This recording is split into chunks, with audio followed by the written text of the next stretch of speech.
Welcome to Let's Code on IBM Expert TV. Today is May 5th, 2022, and we're pleased to have with us Steve Weaver and Peter Klenk from our DevOps team. And they're going to be leading us through a episode covering the topic of delivering a secure software supply chain. This is part one of a two-part series.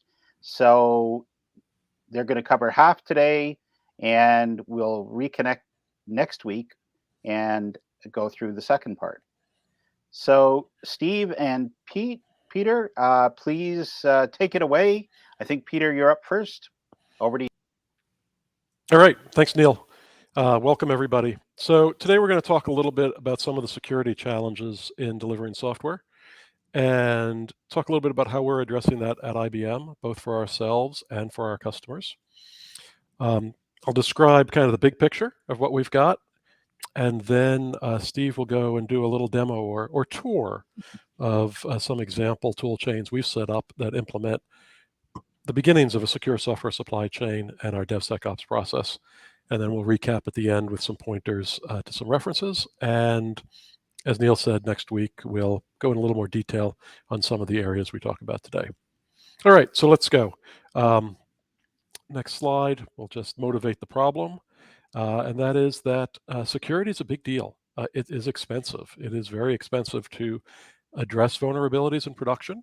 And yet somehow, even when we find them, a lot of enterprises are not remediating those vulnerabilities prior to releasing applications. So there's a pressure there, right? There's a tension between security and velocity.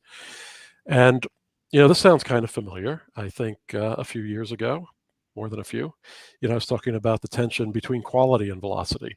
And, the answer back then was, shift left testing and introduce unit testing and shift left integration testing.